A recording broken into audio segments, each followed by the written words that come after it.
방법이 있어요. 알려줘야 되는 모르겠는데 아니 비밀? 잘 모르거든 변호사들이.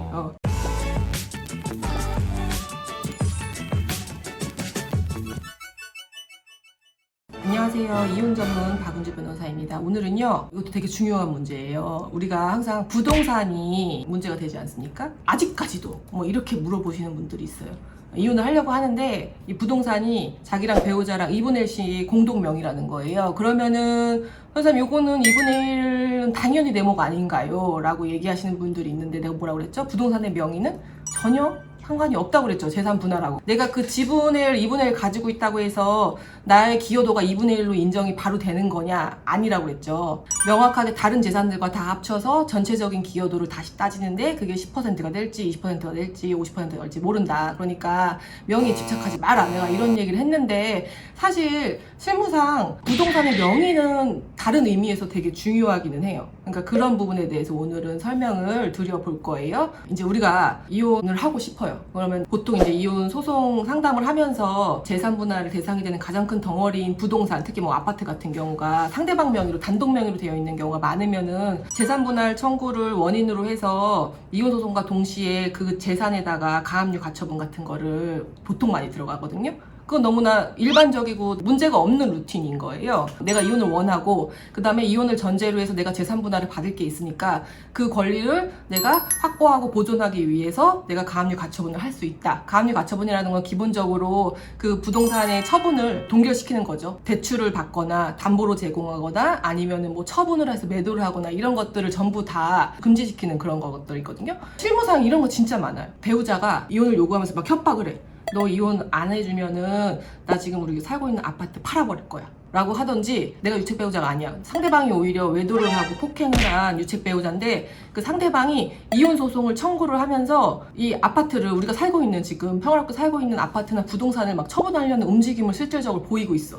근데 내 입장에서는 나 이혼하기 싫거든요. 아이들하고 살 집도 걱정이고 하니까 이혼 안 할 건데 막상 상대방이 우리의 거주지를 해치려고 그래 막. 이럴 때는 어떻게 해야 되느냐.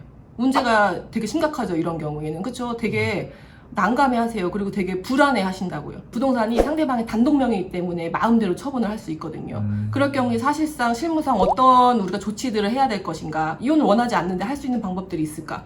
이혼을 원하지 않는데 가압류 가처분이 가능할까요? 이런 부분에 대해서 되게 궁금하시는 분들이 있는데 정보는 잘 없거든요. 낌새가 있잖아. 내가 이렇게 집에 있거나 이렇게 하는데 부동산에 자꾸 전화가 온다거나 자꾸 부동산에 집을 보러 온다고 하거나 그렇잖아. 나는 집을 내놓은 적이 없는데, 아니면 내가 우연히 이렇게 네이버 부동산에 들어갔는데 우리 집 비슷한 매물이 올라와 있어. 진짜 나도 모르게 내 남편이 내 와이프가 우리 집을 내놓은 것 같아. 변호사님 어떻게 할까요? 정말 많이야. 그럼 너무 황당하지 않겠냐? 불안하고. 그쵸? 가장 직접적인 방법 뭘 것 같아?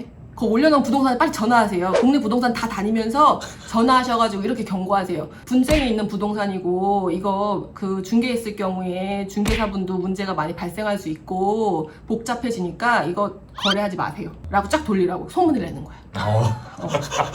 그 다음에 우리가 법률적으로 보호받을 수 있는 게 어떤 게 있을까? 그거는 민사적인 소송과 그 다음에 가사소송 별개로 진행을 해야 되는데, 내가 이혼을 원하지 않으니까 일단 민사를 볼까요? 민사소송으로 이 가처분을 할 수 있어요. 가처분이라는 건 처분금지 가처분을 지금 얘기를 하는 건데요. 이혼을 전제하지 않습니다. 이 아파트가 상대방 내 배우자 단독명으로 되어 있는데 살 때 경위를 딱 따져보니까 내 돈 반 들어갔어. 우리 집에서 얼마 해줬어. 그래서 뭐 그런 계좌이체 내역들이 막 있는 거죠. 그 매수 자금에 있어서 내가 어느 정도의 금액적인 부분을 조달했다. 공동명의로 요즘 하는 건 최근이지, 다 예전에는 단독명의로 많이 했잖아요.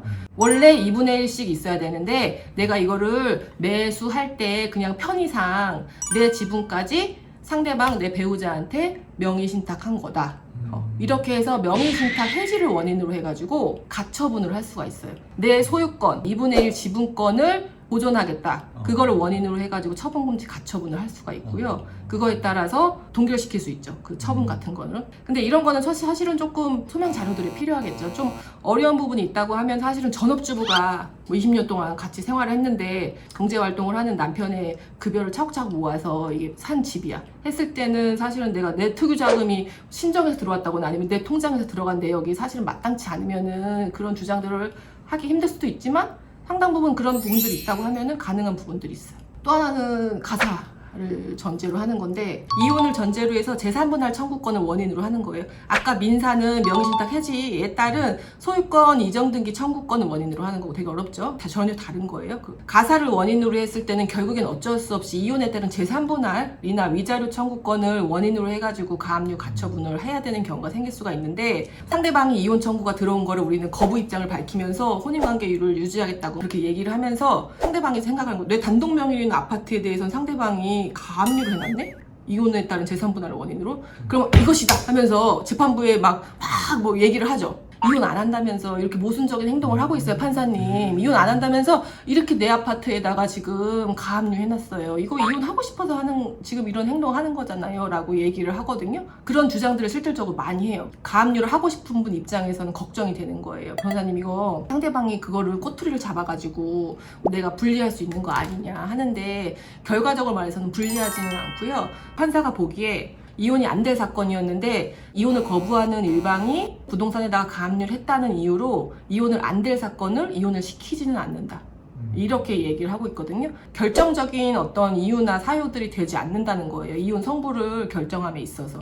그러니까 그런 부분에 대해서는 너무 걱정을 하지 마시라. 유책배우자가 이혼소송 청구한 거야. 근데 난 이혼을 거부할 거야. 그랬을 때 이혼을 거부하면서 상대방 명의에 있는 부동산에다가 가압류를 할 때는 적극적으로 상대방의 부정행위를 주장 입증하면서 내가 오히려 이혼소송을 할 거고, 상대방의 부정행위에 따른 유책을 밝혀서 내가 재판상 이혼 사유가 오히려 상대방한테 있고 내가 이혼을 청구하는 자로서 재산분할 청구권을 원인으로 해가지고 가압류를 한다, 이렇게 쓸 수도 있고요. 되게 어렵지? 두 번째 경우는 상대방이 명확하게 유책배우자 이런 거 아니야, 성격 차이로 해가지고 남편이 예를 들어서 부인 상대로 해서 이혼 소송을 제기를 했어. 그러면은 아내 입장에서는 이혼 소송에서는 이혼을 거부하잖아요. 그런데 가압류를 하고 싶단 말이야. 막 아파트가 처분될 것 같으니까, 그쵸? 이럴 때는 내가 재판상 이혼 사유를 막 명백하게 상대방이 유책이라는 걸 밝힐 수도 없고, 밝히는 것도 좀 이상할 것 같아. 이랬을 때는 어떤 식으로 하느냐, 방법이 있어요. 이거는 제가 알려줘야 되는지 모르겠는데 아니, 잘 모르거든, 변호사들이. 이럴 때는 이혼에 따른 재산분할 청구를 원인으로 하기는 하는데 조심스럽게 쓰거든요. 가압류 신청서에다가 내가 적극적으로 이혼을 원하진 않으나 지금 상대방이 이혼 소송을 청구한 상황입니다. 그래서 이혼 소송이 진행이 되고 있죠, 판사님. 그런데 나의 의사와 상관없이 결과적으로 봤을 때 이혼 판결이 나거나 이혼 조정이 될 수도 있지 않겠습니까? 지금이야 이혼을 원하지 않지만 그때를 대비해서 어쩔 수 없이 나의 의사와 상관없이 이혼이 성립이 됐을 때 그때는 내가 재산분할 청구권이 생기겠죠, 판사님. 그러면은 그때는 그 재산분할 청구권을 확보하기 위해서 예비적으로라도 가압류를 해둘 필요성이 있지 않겠습니까? 이렇게 해서 조심스럽게 소명을 해야 되는 거죠. 잘 안 나와 있어요, 이런 설명들은. 이해가 잘하면 안 될 거예요, 여러분. 왜냐면 변호사도 잘 모르거든요. 변호사들도 잘 몰라. 나의 의사와 상관없이 이혼을 하게 될 경우를 대비해서 가압류를 해둘 필요성이 있어요. 이렇게 할 수도 있고, 아니면은 상대방이 명확한 유책이 있으니까 내가 이혼 소송을 향후에 청구를 할 거니까 그거를 원인으로 해서 가압류를 할 수도 있다. 이 영상을 찍기 전에 어느 정도의 설명들이 되어 있는지 네이버에 찾아봤는데 설명되어 있는 게 거의 없어요. 그래서 좀 유익할 것 같아서 설명을 들어봤는데 너네들 편집을 잘해라, 알았지? 쉽게 이게 여러분 영상이 나올지 모르겠습니다. 이미 얘네들은 멍 때리고 있어요. 내가 설명을 해도 뭐지 저게? 이런 하고 있어요. 근데 세부다 되게 중요한 거예요, 그렇잖아. 나는 이혼을 원하지 않는데 내가 살고 있는 집이 팔아버리면 나는 어쩔 수 없이 쫓겨나서 길바닥에 나앉게 되는 거야. 그런 것들을 다 방지해 놓을 필요성은 사실은 있거든요. 오케이? 오늘 어렵지만 내가 이혼을 거부하는데 상대방이 단독 명의로 되어 있는 부동산을 처분하려고 할 때 우리가 어떻게 해야 되는지에 대해서 한번 설명을 드려봤는데 어렵지만 되게 중요한 얘기예요. 오늘 영상이 유익하셨다면 구독과 좋아요 눌러주세요. 안녕.